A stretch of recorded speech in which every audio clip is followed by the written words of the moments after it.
बिस्मिल्लाहिर्रहमानिर्रहीम। अस्सलाम वालेकुम वीवर्स, वेलकम टू किसान दोस्त। मौजूद वीवर्स, एक शीप फार्मर के पास मौजूद हूँ। शीप फार्मर एक बुज़ुर्ग इंसान है। ऐसे लग रहा है जैसे इन्होंने सारी ज़िंदगी शीप फार्मिंग की है। तो इनसे करेंगे गुफ्तगू और जानेंगे इनका तजुर्बा और शीप की मुकम्मल फिजिबिलिटी। तो आपसे करता हूँ रिक्वेस्ट, वीडियो को एंड तक ज़रूर देखिएगा, आपका फ़ायदा ज़रूर होगा। तो चलें इनसे करते हैं गुफ्तगू।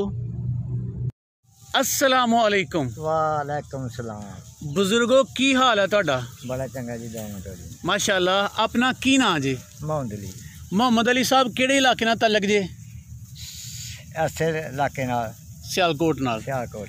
अच्छा, बकरियां दा कम किन्ने सालां तो पे करदे हो जी? बुढ़ा हो गया ऐसे काम च। ऐसे काम में बुढ़े हो गए? बुढ़े हो गए। जवानी भी इस काम में गुजारी है? ऐसे काम च कड्डी है।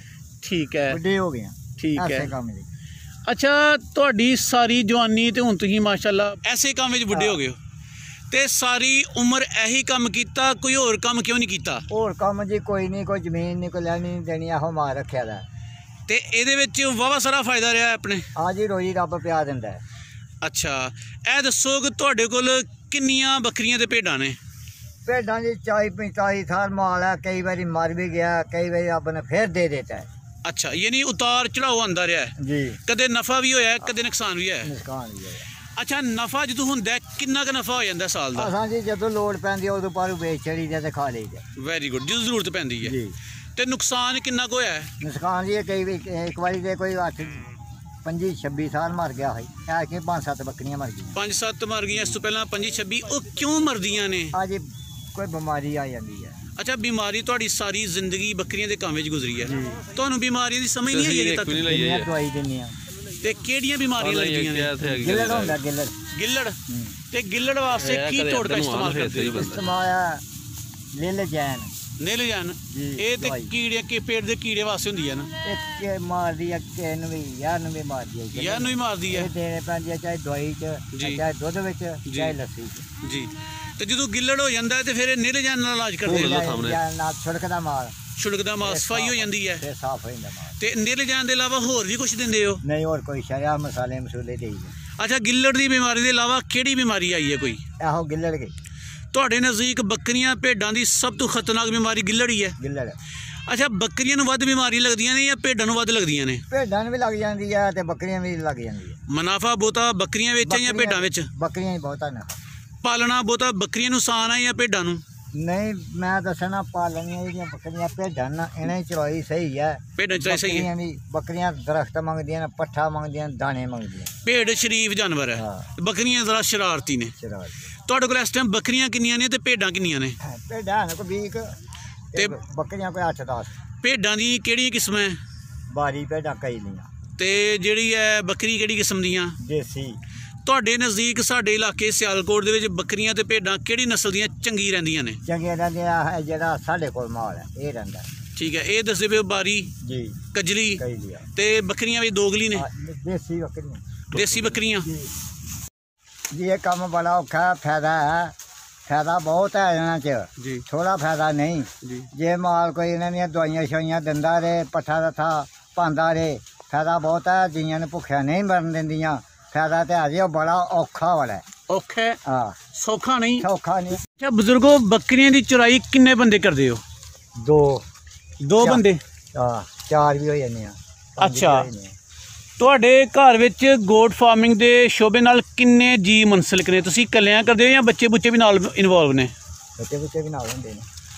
अच्छा, इहदे अलावा भी कोई कारोबार रखिआ है या सिर्फ बकरियां दा कारोबार रखिआ है? आहो, कारोबार रखे है। बकरियां दा कारोबार की समझदे हो? किन्नियां क बकरियां बंदा रखे ते घर बंदा चला सकदा अपना? घर चला सकता नहीं तो 2-3 जी हैं तो घर चला सकता। 100-150 बकरी होए, 100-150 बकरी ते घर बंदा चला सकदा, फिर सारा काम हो जाएगा। ठीक है। अच्छा बुजुर्गो, सारियां टोटल बकरियां ते कदे हिसाब कड्ढिआ जे कि रोज़ दा तुहाडा खर्चा किन्ना आ जांदा है? हाँ, नहीं कदे हिसाब कड्ढिआ। दौड़ ही दौड़ है बस। दौड़ है। लोड़ पे तो पर बेच के खा लिया। बुजुर्गो, चराई दे अलावा घर की कुछ पांदे हो इन्हां नूं? घर इन्हां नूं सियाल ते तूड़ी ते चोखर पांदे हो? ते गर्मियां विच? गर्मियां कोई शै नहीं। ਤੇ ਸਰਦੀਆਂ ਵਿੱਚ ਇਹਨਾਂ ਦੀ ਕੇਅਰ ਕਿਵੇਂ ਕਰਦੇ ਹੋ ਤੇ ਗਰਮੀਆਂ ਵਿੱਚ ਕੇਅਰ ਕਿੰਜ ਕਰਦੇ ਹੋ? गर्मियां खुले जिथे मर्जी रहना अजकल सियाल अंदर जी खुलियां बनाई दियां पट्ठा रस्सा पाना जी। अच्छा बुजुर्गो, बकरियां दा कारोबार औखा है या सौखा है? बकरियां का कारोबार बड़ा औखा है। औखा है? औखा औखा औखा किहड़े पासों है? औखे पट्ठे नहीं जुड़ते साढ़े हाथ चरान नहीं मिलती। ते बुजुर्गो इन्हां दी चुराई करना कोई ज़रूरी है? जी चुराई करना ज़रूरी है कि उंज भी घर पालिया जा सकदा है? जी पाले हो जमीन होए ते फिर चलो पाल सकते हैं, सवा जमीन तो ही माल नहीं जाता। तुसीं ज़मीन तो बगैर इन्ना माल किंज रख लिया? अल्लाह से बड़े बाहर चाहिए बूटे खतर खेतर चाहिए होंदी है। ਇਹਦਾ ਮਤਲਬ ਅਗਰ ਆਪਣੀ ਜ਼ਮੀਨ ਹੋਏ ਤਾਂ ਦੌੜ ਘਟ ਜਾਂਦੀ ਹੈ, ਕੰਮ ਵੀ ਸੌਖਾ ਹੋ ਜਾਂਦਾ ਹੈ। ਕੰਮ ਵੀ ਆਪਣੀ ਜ਼ਮੀਨ ਹੋਏ ਕੰਮ ਕੋਈ ਇਹਨੇ ਔਖੀ ਭਾਰੀ ਨਹੀਂ, ਤੇ ਅਗਰ ਜ਼ਮੀਨ ਆਪਣੀ ਨਾ ਹੋਏ ਤਾਂ ਕੰਮ ਔਖਾ ਹੋ ਜਾਂਦਾ ਹੈ। ਫੇਰ ਬੜਾ ਔਖਾ। ਠੀਕ ਹੈ ਬਜ਼ੁਰਗੋ, ਚਰਾਈ ਵਾਸਤੇ ਸਵੇਰੇ ਕਿਦੋਂ ਕਿੰਨੇ ਵਜੇ ਕੱਢਦੇ ਤੇ ਸ਼ਾਮ ਨੂੰ ਘਰ ਕਿੰਨੇ ਵਜੇ ਲੈ ਕੇ ਜਾਂਦੇ ਹੋ? ਸ਼ਾਮ ਨੂੰ ਦਿਨ ਡੁੱਬੇ ਨਾਲ ਜਾਈਦਾ ਤੇ ਸਵੇਰ 10-11 ਵਜੇ ਕੱਢ ਲਈਦਾ। ਠੀਕ ਹੈ। ਤੇ ਜਦੋਂ ਬੱਕਰੀਆਂ ਦੇ ਬੱਚੇ ਸੇਲ ਕਰਨੇ ਹੋਣ ਜਾਂ ਬੱਕਰੀਆਂ ਸੇਲ ਕਰਨੀਆਂ ਤੇ ਕਿੱਥੇ ਸੇਲ ਕਰਦੇ ਹੋ? ਸੇਲ ਜਿਹੜਾ ਵਪਾਰੀ ਆਉਂਦੇ ਨੇ। ਵਪਾਰੀ ਤੁਹਾਡੇ ਕੋਲ ਆਉਂਦੇ ਨੇ? ਵਪਾਰੀ ਕੌਣ ਆਇਆ ਉਹ ਲੈ ਜਾਂਦਾ ਹੈ। ਕਦੇ ਕੋਈ ਸਰਕਾਰੀ ਡਾਕਟਰ ਵੀ ਆਇਆ ਜੇ? ਕੋਈ ਨਹੀਂ ਆਇਆ। ਕਦੇ ਇਹਨਾਂ ਦੀ ਵੈਕਸੀਨੇਸ਼ਨ ਕਰਵਾਈਏ ਸਰਕਾਰੀ ਤੌਰ ਤੇ? ਆਪਣੀ ਮਦਦ ਆਪ ਦੇ ਤਹਿਤ ਕਰਦੇ ਹੋ? ਠੀਕ ਹੈ। ਸਾਡੇ ਆਉਂਦਾ ਹੀ ਨਹੀਂ ਕੋਈ ਸਰਕਾਰੀ ਡਾਕਟਰ ਕੋਈ ਨਹੀਂ ਆਉਂਦਾ? ਨਾ ਆਉਂਦਾ ਹੀ ਕੋਈ ਨਹੀਂ, ਜੇ ਕੋਈ ਆਵੇ ਦੂਨੇ ਪੈਸੇ ਲੈਂਦੇ। ਤੇ ਬਜ਼ੁਰਗੋ, ਘਰ ਇਹਨਾਂ ਦਾ ਜਿਹੜਾ ਸ਼ੈੱਡ ਬਣਾਇਆ, ਫਾਰਮ ਬਣਾਇਆ, ਉਹਦੇ ਤੇ ਕਿੰਨੇ ਕੁ ਪੈਸੇ ਲਾਸ਼ ਰਹੇ ਜੇ? ਉਹਦੇ ਕੋਈ ਮਕਾਨ ਛੱਤਿਆ ਦਾ। ਅੱਛਾ, गार्डन पे वो मकान दे विच ही काबू कर लेंदे हो? खुला पाला बनाया। साथ साथ बकरियों की चराई भी कर रहे हैं, तो साथ साथ इंटरव्यू भी दे रहे हैं। तो ये बड़ा मुश्किल काम है, मुश्किल टास्क है जी। तो नो डाउट इस तरह के मेहनती अजीम लोग हमारा सरमाया हैं। ठीक है, लो कास्ट नो कास्ट तरीके से ये गोट फार्मिंग कर रहे हैं और अकेली जान और इतनी सारी जानों की हिफाजत करना भी अपने आप में एक मिसाल और कमाल है।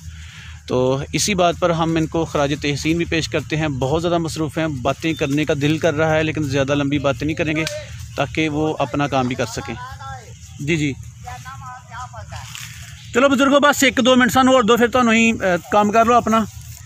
बजुर्गो हुण तुसीं यह दसना है कि बकरियां दी खुराक, बेहतरीन खुराक बकरियां भेडां दी खुराक एक ही तरह की होंदी है या वक्री वक्री होंदी है? बकरियां जाही भेडां पाओ, बकरियां पाओ। अच्छा, इन्हों केड़ी खुराक पानी चाहिए ते केड़ी नहीं पानी चाहिए? इन्हों बाजरा भी कणक भी जी पानी चाहिए। हाँ, सियाल च मेथरे भी पानी चाहिए ने जी, जीरी भी देनी पैंदी है जी, दवाई भी देनी पैंदी है जी। ते बजुर्गो, केड़े दरख्तां दे पत्तर पाने चाहिए ने, केड़े दरख्तां दे पत्तर नहीं पाने चाहिए?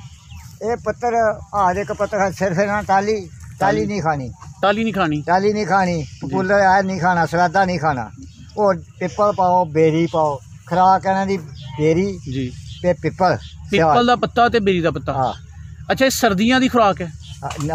सियाल दी। ते गर्मियां विच? गर्मियां कोई शै नहीं, दिल करे कि तू पत्तर पाओ तो दिल करे ना पाओ, थल्ले रख दे। अच्छा बजुर्गो, एड़ा बकरियां दे बच्चे ने, इन्हां नूं आम तौर ते किहड़ियां बीमारियां लगदियां ने कि ज़ाया हो जांदे ने बड़ी छेती? एक बंदे ने सानूं कहा कि कोई रात नूं बकरी दे बच्चे नूं अपने बिस्तर रजाई दे विच सुलांदे ने, इन्हां दी तुसीं केयर किंज करदे हो? इन्हां ने बड़ा छोटा कोठा छट्टिया दा, उत्थे दुध पिला के उत्थे रात नूं रख दिंदे। अच्छा, तुहाड़ियां बकरियां किन्ने बच्चे दिंदियां ने ते भेडां किन्ने बच्चे दिंदियां ने? भेडां देखे कि दिंदियां ने जात, बकरियां 2-2 दिन, बकरियां 2-2 दिंदियां ने ते भेडां 1-1। बकरियां 4 निस्ताने ते बकरियां दे बच्चे जल्दी तैयार हुंदे ने या भेडां दे बच्चे जल्दी तैयार हुंदे ने? नहीं, भेडां दे जल्दी तैयार हो जांदे ने। ते बकरियां दा ब्रीडर बकरा भी रखिया जे? हाँ। ते भेडां वास्ते भी कोई लेला रखिया जे? हाँ, रखे जे। ठीक है। हुण ए दसो कि बेशुमार दुनिया तो लोग तुहानूं वेखदे पे ने जी, वो बकरियां दा कारोबार करना चाहते हैं जी, वो सुनते हैं कि बकरियां दे कारोबार में बड़ी पैसा, बड़ी प्रॉफिट है। तुसीं उह लोकां नूं की मशवरा देना पसंद करोगे? वो जी मशवरा यह है जमीन अपनी होए ते फिर मार रहिंदा, ते जमीन अपनी ना होए ते फिर भी रहिंदा, लेकिन काम मुश्किल हो जाता, बड़ा मुश्किल हो जाता। हुण दौड़ा ते जमीन है, उधर जाओ जी, जो भी दिन आने जिथे एवें पे ले ते सारा ढक के ते शाम नूं पीली पाउंदे जी। बिल्कुल। चलें जी, बुज़ुर्ग मोहतरम दोबारा जा रहे हैं बकरियों के रुख को मोड़ने के लिए, तो हम इंटरव्यू उनकी इजाज़त के बगैर ही यही वाइंड अप करते हैं ताकि वो ज़्यादा हमारी वजह से डिस्टर्ब ना हो। अगर वीडियो आपको पसंद आई है, इन्फॉर्मेटिव लगी हो, तो इसे अपने दोस्तों के साथ शेयर भी कीजिएगा, लाइक भी कीजिएगा, हमारे चैनल को भी सब्सक्राइब लाजमी कर दीजिएगा। अगर आप भी चाहते हैं कि आपका तजर्बा आपके लिए सदका जारिया बने, लोगों को आपसे फ़ायदा हो, पाकिस्तानियों को, सारी दुनिया के लोगों को, आप अगर कोई भी फार्मिंग करते हैं, तजर्बा रखते हैं, तो हमारे साथ रब्ता ज़रूर कीजिएगा। अगर पॉसिबल हुआ इंशाअल्लाह तो हम आपका भी इंटरव्यू करने आएंगे। तो चलिए, अपना बहुत ख्याल रखिएगा। खुदा हाफिज़।